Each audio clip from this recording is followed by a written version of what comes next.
네, 이제는 뉴스 정면 승부 일부 주요 뉴스 정리하는 뉴스 인앤아웃으로 시작하겠습니다. 오늘의 주요 뉴스 깔끔하게 정리해 드리기 위해서 김영민 아나운서 나오셨습니다. 안녕하세요. 안녕하세요. 네, 오늘의 주요 뉴스 의미 뒷배경까지 풀어드리겠습니다. 추은호 해설위원 함께했습니다. 안녕하십니까? 네, 안녕하세요. 예, 오늘 첫 번째 다뤄볼 주요 뉴스 이재명 대표의 신년 기자회견입니다. 어제 그제 검찰에 나와서 조사를 받았는데요. 검찰 조사와 관련된 소회도 함께 밝혔죠? 네, 오늘 국회 사랑제에서 신년 기자회견 가졌는데요. 이 대표가 국민의 한 사람으로서 매우 부당한 처사이긴 하지만 검찰의 소환 요구에 당당하게 임했다. 잘못한 일이 없기 때문에 조사에 임했지만 검찰의 이러한 요구들은 매우 부당하고 옳지 않은 처사다라고 입장 밝혔습니다. 그러면서 사법 리스크라는 표현을 언론에서 많이 사용하고 있는데 가급적 검찰 리스크라고 말해달라. 이렇게 요구하기도 했습니다. 오늘 검찰 소환 조사에 대한 소회를 밝혔는데요. 이 대표 발언 뉴스인 해주세요. 네, 이재명 대표 신년 기자회견 이렇게 꼼꼼히 들여다보면은요, 내용 자체는 새로운 것은 전혀 없습니다. 일단 뭐 윤석열 정부 겨냥해서 거친 말들 많이 쏟아냈기는 했지만은 그동안 이재명 대표가 계속 줄기차게 강조해왔던 이제 민생 최우선 이런 기조를 계속 유지하면서 뭐 기본 사회 전환 필요하다 이렇게 주장을 했고. 그리고 뭐 개헌 다시 언급했다 그러지만은 대통령 중임제 개헌 이런 것들은 대선 과정부터 지금까지 계속 이야기해왔던 것들이거든요. 네. 그럼에도 불구하고 이재명 대표의 기자회견에 관심이 쏠린 것은 그동안 이재명 대표가 사실 기자회견을 잘 안 했다라는 점, 그리고 또 새해지 않습니까? 네. 거기다가 그저께 검찰 조사를 받았고 그래서 무슨 말을 할까? 검찰 조사에 대해서 무슨 말을 할까 여기에 관심이 기울였었는데 그 내용도 보니까 뭐 특별하게 새롭게 내용된 거는 그 아주 새로운 건 없었습니다. 네. 오늘 기자회견문만을 보면은요 한 16분 정도 진행됐는데 검찰이란 표현이 단 한 차례 들어가 있습니다. 여기에 어떤 식의 또 이제 물론 내용을 보면은 일방적이고 폭력적인 국정 중단해야 된다. 야당 말살 책동 그만두라. 뭐 이런 식으로 윤석열 정부를 겨냥해서 포괄적으로 비판을 했지만은 검찰이 직접 겨냥한 표현은 기자회견문 내용 보면은 한 차례 들어가 있는데 그것도 검찰을 직접 겨냥했다기보다는 윤석열 정부의 3대 개혁 관련해서 검찰의 영장 집행처럼 우격다짐으로 밀어붙이면 안 된다. 이렇게 우회적으로 표현을 했습니다. 그런데 기자회견문은 그렇고 일문일답에서 기자들의 질문이 검찰 수사에 대해서 이제 당연히 많이 나왔죠. 네. 여기에 답변 과정에서 이재명 대표가 가급적 사법 리스크가 아니라 검찰 리스크라고 말해달라 이렇게 주문하기도 했는데 어떻게 생각하십니까? 사법 리스크가 맞는 것 같습니까? 검찰 리스크가 맞는 것 같습니까? 개인적으로는 이재명 대표의 요구에 동의를 할 수가 없습니다. 왜냐하면은 언론이 일반적으로 이재명 사법 리스크라고 표현하는 것은 나름 중립적인 표현이거든요. 네. 뭐냐면은 이재명 대표 시각에서는 검찰에 조작했다 이렇게 주장하니까 검찰 리스크라고 불렸으면 하겠지만은 또 정반대쪽 입장에서는 이재명 범죄 리스크로 이렇게 보는 시각도 있거든요. 그러니까 범죄 리스크와 검찰 리스크 중간지대에 같이 판단을 좀 배제하는 것이 사법 리스크다. 예. 그래서 사법 리스크 저 개인적으로는 표현을 바꿨을 필요성을 전혀 느끼지 못합니다. 네, 일단은 이 사법 리스크에 대한 의견 얘기를 해주셨는데 또 오늘 질의응답 과정에서 기자가 이제 불체포 특권 내려놓을 생각 있느냐라고 질문을 하기도 했어요. 그런데 적법하게 검찰이 권한을 행사한다면 당연히 수용하겠지만 경찰복을 입고 강도 행각을 벌이고 있다면 판단은 다를 수 있다. 이렇게 말한 건데요. 해석을 해보자면 검찰이 강도 행각과 같은 구속영장 청구를 한다면 불체포 특권을 포기하지 않겠다. 이런 뜻으로 보입니다. 그런데 이재명 대표는 앞서서 국회의원의 면책특권 제한해야 한다라고 주장을 한 인물인데 오늘 이 발언 어떻게 들으셨어요? 이재명 대표 9월에 정기국회 교섭단체 대표연설에서도 이런 표현을 했습니다. 국회 특권 내려놓기도 미루지 않겠습니다. 네. 면책특권 뒤에 숨어서 거짓 선동을 할 수 없도록 하겠습니다. 이렇게 사실 그 국회의원의 면책 특권 내려놓아야 된다라고 주장을 그 개인의 소신인 것 같아요. 이재명 대표가 말한 국회 특권 내려놓기 대표적인 것이 불체포 특권 아닙니까? 하지만은 오늘 이렇게 발언을 보면은 별로 이렇게 지금 단계에서는 내려놓을 생각은 없는 것 같습니다. 이재명 대표의 논리는 그 경찰이 경찰복을 입고 강도 행각을 한다. 그러면은 판단 달리할 수밖에 없는 것 아니냐.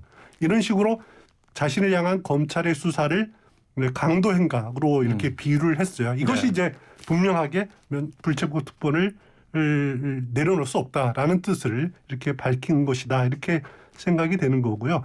또 하나 다른 질문이 이재명 대표를 향해서 그동안 측근들 그러니까 김영 전 부원장이나 정진상 정 실장이 구속된 데 대해서 뭐 유감 표명이라도 있어야 되는 것 아니냐.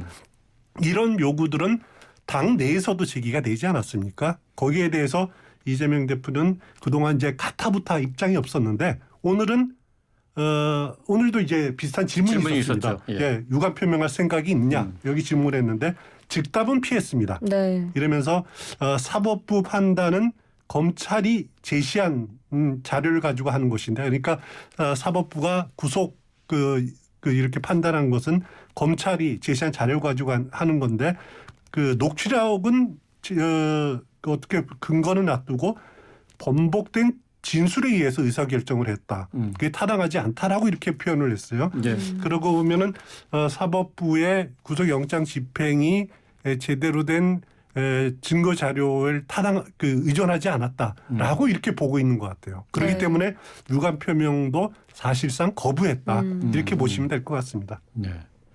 자, 오늘 이 대표 기자회견에서 민생경제 위기 돌파를 위한 3대 해법까지 제시를 했네요. 그렇습니다. 일단은 뭐 사법 리스크에 워낙 많은 관심이 쏠리긴 했지만 이 대표가 강조해서 던진 화두는 민생이었습니다. 3대 해법 중 첫 번째 30조 원 규모의 긴급 민생 프로젝트를 제시했고요. 두 번째 해법으로는 경제 라인을 포함한 내각 개편, 또 마지막으로는 국회, 정부, 기업, 노동계가 참여하는 범국가 비상경제회의 구성을 제안했습니다. 이 중에 30조 원 규모의 긴급 민생 프로젝트는 전월세 보증금 이자 지원, 금리 인하를 통한 이자 감면 프로그램, 고정비 상환 감면, 지역화폐 예산 증액 및 항구화 등이었습니다. 근데 이제 보도를 보니까 이 내용보다는 사법 리스크를 민생으로 돌파하려는 것이다. 이런 해석이 더 많이 나오고 있던데요. 어떻게 생각하세요? 예, 앞서 이재명 대표의 기자회견문 중에서 검찰이라는 표현이 한 번 들어갔다고 말씀드렸죠. 네. 민생은 6번 들어갔습니다. 그만큼 민생을 강조하고 싶었다. 6배 강조했다고 보면 될까요? 그렇습니다. 그러니까 검찰의 칼날에 어떻게 보면은 정면으로 맞서서 이렇게 대응하기보다는 다시는 민생을 최우선하는 정치인이다. 이런 점들을 좀 내세우고 싶었다라는 겁니다. 물론 이재명 대표가 말한 오늘 민생 최우선에는 이렇게 눈에 띄는 대목은 없습니다. 기존에 계속 해왔던 말들이고 조금 더 구체화시킨다 이렇게 보시면 될 것 같은데 그럼에도 불구하고 이재명 대표가 계속적으로 이렇게 민생 행보를 강조하고는 있지만은 여기서 이제 눈여겨봐야 될 대목이 뭐냐면은 과연 우리가 이재명 사법 리스크하지만은 지금이 최정점인가라는 겁니다. 아니거든요. 제가 보기에는 아닙니다. 아직 멀었어요? 예, 지금 검찰 소환 한 차례 했지만은 앞으로 대장동 문제라든가 변호사비 대납 의혹 김성태 씨도 이제 네. 소환된다 네. 또 그런다 그러는데 이것으로 다시 검찰에 출석하거나 아니면은 검찰이 기소를 한다든가 아니면 체포영장 이제 국회에서 체포동의안이 제출되거나 네. 그래서 표결을 붙인다거나 이런 상황들은 계속적으로 이재명 사법 리스크가 가속화될 수밖에 없을 겁니다. 그 이후라도 이런 저런 문제들 때문에 일주일에 한두 번씩 계속 법원에 출석하는 모습들 이런 것이 이재명 사법 리스크의 최정점일 것이라는 거죠. 그럴 때 그런 상황이 되면은 과연 이재명 대표도 이런저런 고민을 할 수밖에 없을 겁니다. 대표직을 계속 수행할 수 있을까? 네. 내려놓는 것이 맞지 않는가? 당에 피해를 주지 않기 위해서라고 본인도 생각할 수밖에 없을 거고 당 내에서도 계속 문제 제기가 될 수밖에 없을 겁니다. 당원의 부정부패를 기소되면 당직 정지해야 된다라는 조항도 있고 또 이 대표가 당을 위해서 내려놔야 되는 것 아니냐라고 하는 목소리가 더 커갈 수 있는 거거든요. 하지만 아직까지는 그런 상황이 아닙니다. 아직까지는 이재명 사법 리스크의 최정점에 도달한 것이 아니기 때문에 이재명 대표로서는 오늘 기자회견에서는 신년 기자회견에서는 이런 사법 리스크 문제에 정면으로 대응하기보다는 민생을 강조하는 정치인들 또 자신의 대표 브랜드인 기본 시리즈 이런 것들을 계속 내세우는 것이 더 미래를 위해서 낫다 이렇게 판단하는 것이 아닌가라는 생각이 듭니다. 네. 그래서 지금 민생 관련 정책들과 함께 또 내놓았던 게 개헌인데요. 올해 선거가 없기 때문에 개헌을 논의하기에 적기다라고 필요성을 강조했습니다. 이를 위해서 대통령 4년 중임제, 대선 결선 투표제, 국무총리 국회 추천제, 감사원 국회 이관 등을 주장을 하면서 올해 3월을 목표로 민주당 자체 개헌안을 제출하겠다라고도 말했는데요. 반면에 지금 윤 대통령과 여당은 지금 개헌보다는 개혁이 좀 중요하다. 그래서 개헌을 논의하면 민생과 개혁 문제가 묻힐 수 있기 때문에 좀 부정적인 입장 보이고 있는데 개헌이 이루어질 수 있을까요?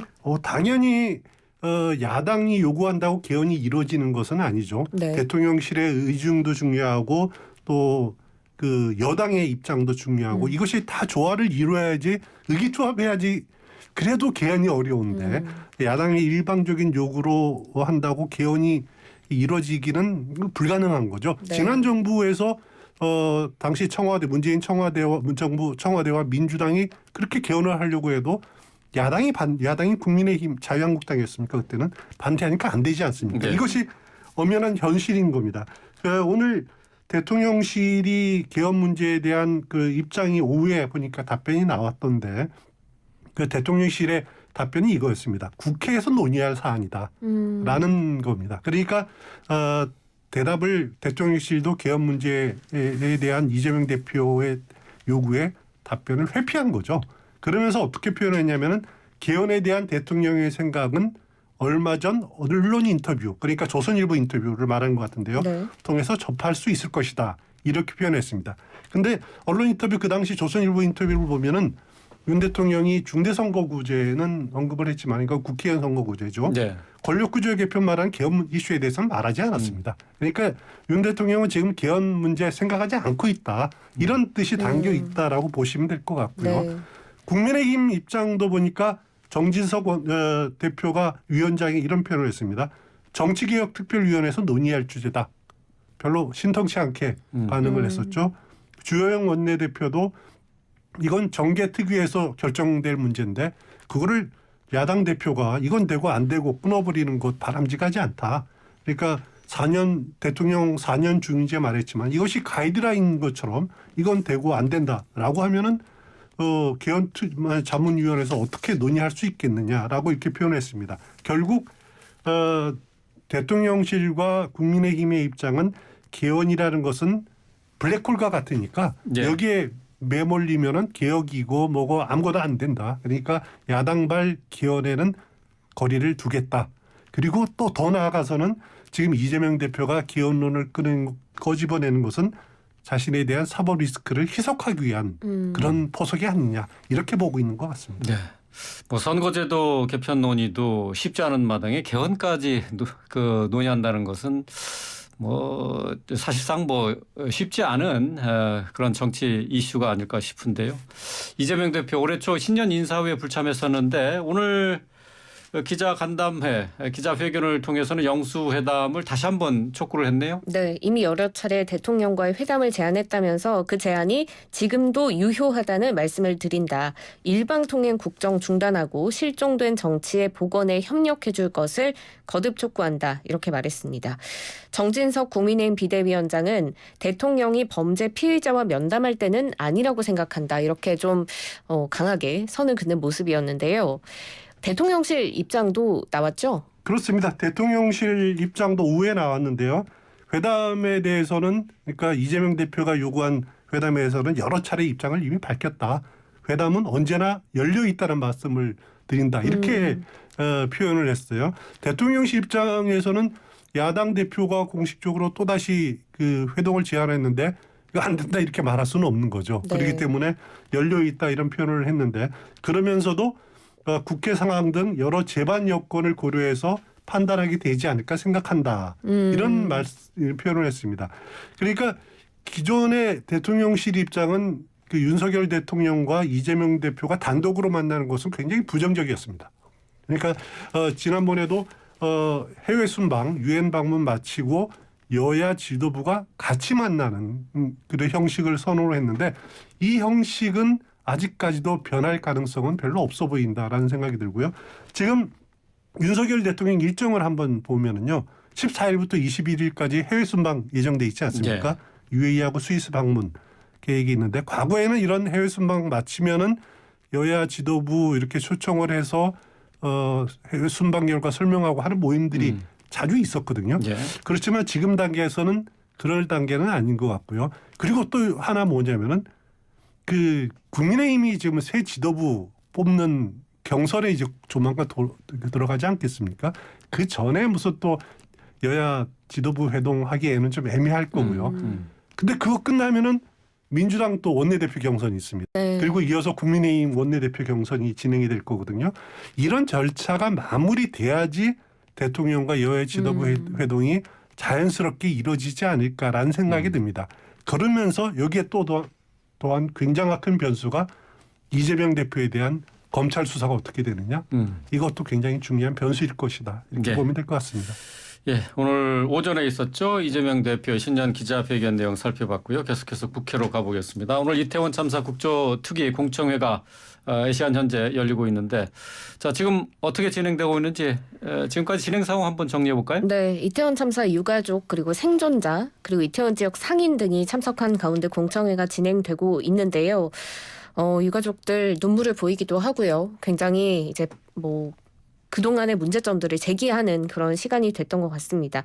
유가족들이 참사 당일의 희생자들의 위치 또 참사 당시의 상황을 구체적으로 알려주는 사람이 없어서 병원을 계속 전전해야 했고 또 사고 이후에 어떤 조치가 취해졌는지 소방과 경찰 그 누구도 투명하게 말해주는 사람이 없었다. 이렇게 답답함을 토로했습니다. 그리고 참사 이후에 장관, 총리, 국회의원 등의 발언에 고통을 받았다라고 윗선을 질책하기도 했습니다.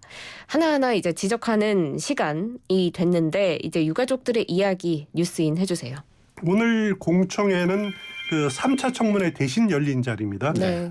유가족하고 생존자 그리고 지역 상인들이 이렇게 출석을 했는데 유가족 그리고 생존자 한 분 한 분 절절한 사연들 굉장히 들으면서 저도 가슴이 아팠는데 심금 울리는 사연들 굉장히 안타깝죠. 어느 분이 무슨 표현을 했는지는 일일이 이렇게 소개하는 것보다는 개인적으로는 이런 자리를 통해서 이들이 이제 가슴 속에 남아 있는 답답함 예. 이런 것들을 내뱉음으로써 또 이렇게 밖으로 털어냄으로써 조금이라도 좀 위로받고 답답함이 풀리는 그런 자리가 됐으면 한다라고 하는 생각이 드는데 과연 그런 충분한 자리가 될지 그건 잘 모르겠습니다. 오늘 공청회 이상민 행안부 장관 또 그리고 민주당의 신현영 의원은 참석하지 않았네요. 네, 그렇습니다. 일단 신현영 의원 같은 경우에는 닥터카에 탑승해서 이 문제가 좀 불거졌는데 국민의힘이 증인 출석을 요구했는데 민주당의 반대가 커서 증인으로 참석하지 않았고요. 이상민 행안부 장관도 여당인 국민의힘의 강력 반대로 참석하지 않았습니다. 결과적으로 여야가 이제 한 명씩 주고받은 그런 형국이 됐는데요. 어떻게 보셨어요? 당초 만약에 3차 청문회로 진행이 됐더라면은 야당이 주장하는 한덕수 국무총리라든가 아니면 이상민 장관이라든가 신현영 의원들이 증인으로 출석을 했겠죠. 그런데 이 증인 채택 과정이 합의가 안 됐기 때문에 공청회 형식으로 유가족과 생존자 위주로 이렇게 진행이 된 거고요. 당초 야당은 이상민 장관 출석시켜서 유가족 또 생존자들과 대질시키자 이렇게 주장을 했지만은 국민의힘이 반대하면서 무산이 됐고요. 또 말씀하신 대로 민주당 신현영 의원 증인으로 출석시키자는 국민의힘 요구는 민주당이 반대하면서 무산이 됐죠. 사실상 오늘 이 공청회 마치면은 국정조사 일정은 큰 것은 다 마무리됩니다. 남은 것은 이제 국정조사 결과 보고서를 이제 작성하고 채택하는 건이 남아 있고요. 또 다른 하나는 야당이 국정조사 조사 과정에서 이렇게 이제 위증했다라고 주장하고 있는 이상민 장관 등에는 처리를 어떻게 할 것이냐. 이런 것들을 이제 여야가 고민하는 문제가 좀 남아있을 정도, 그 정도가 남아있는 문제다, 과제다 이렇게 보시면 될 것 같습니다. 진상 규명이 얼마나 다가갔을지 또 대책 마련 어느 정도 되고 있는 건지 글쎄요. 이제 국회에서 답을 할 시간인데 뭐 그렇게 긍정적인 결과는 못 낼 것 같습니다. 자, 그런데 이태원 참사 당일 밤에 용산구청 당직자들이 윤석열 대통령을 비판하는 전단을 떼는 작업에 투입됐다 하는 사실이 드러났다고요? 네, 오늘 언론 보도를 통해서 지금 알려지고 있는데요. 경찰청 특수본이 조사한 결과 용산구청 당직 근무자 2명이 참사 당일 밤 9시 10분경부터 약 1시간가량 삼각지역 부근에 붙은 윤 대통령 비판 전단을 떼는 업무를 한 것으로 드러났습니다. 그때 당시에 이제 집회가 열렸다는 건 많은 분들이 알고 계실 텐데 이때 집회 참가자들이 남기고 간 포스터와 팸플릿이었습니다. 먼저 경찰에 요청이 있었는데 당시에 당직 직원이 상황이 어렵다며 한 차례 거절을 했고 이후에 구청 비서실장이 재차 요청해서 투입된 겁니다. 당시에 구청 당직실은 오후 8시 30분경부터 이태원에서 인파 관리 관련 민원이 많이 들어와서 현장 출동을 준비하고 있었는데 이 전단 제거 작업 때문에 현장에 나가지 못했다라는 진술이 나온 걸로 알려졌는데요. 결과론적인 거지만 그때 현장에 좀 미리 갔다면 참사를 막을 수 있지 않았을까 하는 안타까움이 남습니다. 특수본 조사 결과 어떻게 보셨어요? 일단 당직 근무자 2명이 현장에 있다고 해서 크게 상황이 바뀌었을까? 그 부분은 우리가 뭐 잘 예측하기는 참 어려운 네. 부분들이 있고요. 일단 특수본의 수사 이렇게 그 조사가 했다라고 언론이 보도가 이런 나온 부분들이 있는데 특수본이 아직 발표는 한 상황은 아닙니다. 네. 내일 아마 수사 결과를 내일 특수본이 발표를 할 모양인데 특수본의 전반적인 수사가 미흡하다라고 하는 그런 시각들이 많지 않습니까? 네. 그래서 검찰의 보안 수사가 어떻게 진행이 될지 여부를 지켜봐야 되지 않을까라는 생각이 듭니다. 네, 알겠습니다. 자, 오늘 주요 뉴스 정리한 뉴스 인앤아웃 여기서 줄이도록 하겠습니다. 김영민 아나운서, 추노 해설위원과 함께했습니다. 고맙습니다. 고맙습니다.